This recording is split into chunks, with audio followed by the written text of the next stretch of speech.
Ashtin Olviga, pabongga ng pabongga ang career. Umarangkada ang career ngayon ng ating only mutya na si Ashtin Olviga na isa nga sa bida ng ang mutya ng Section E ng Vivo One.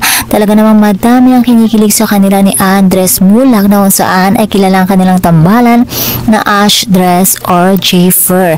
Laging trending ang kanilang series sa social media, kaya naman patok na patok ito ngayon at patuloy din na namamayagpag ang kanilang serye. Mapabata man o matanda ay kinikilig sa kanila. Ako nga na magkwa-40 na hindi ko pa mapigilan ang kilig. Nakikisabay ako manood sa aking anak na 11 years old. At dahil nga dito, parati ding viral ang mga kilig ng Ash Dress, lalong-lalo na sa TikTok, X at dito nga sa YouTube.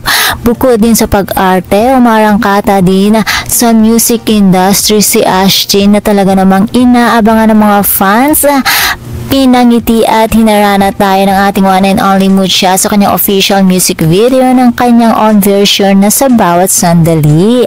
Napaka-talented talaga ng batang ito, kaya hindi nakapagtatakang madami ang sumusuportang mga fans sa kanya. At kung mapapansin din ay napakasimple lamang ni Ashtin. At ayon kasi sa chika, kahit na sobrang sikat na ni Ashtin ay nagko-commute pa din daw ito kapag pumupunta siya sa taping. Napaka-simple at humble naman ng artistang ito, at kung mapapansin din ay super simple din ni Ashtin pero nangingibabaw ang ganda nito at ang lakas pa ng dating. Kaya naman panigurado madami pa mga proyekto ang dapat natin abangan kay Ashtin Olviga. Kaya mga chika, daras patuloy pa din nating suportahan si Ashtin sa kanyang mga future shows. At syempre, kasama kanyang katambal na si Andres Mulak. And that's all for mga chika. Daras, for more showbiz update, please don't forget to like, share, and subscribe my channel. Thank you for watching.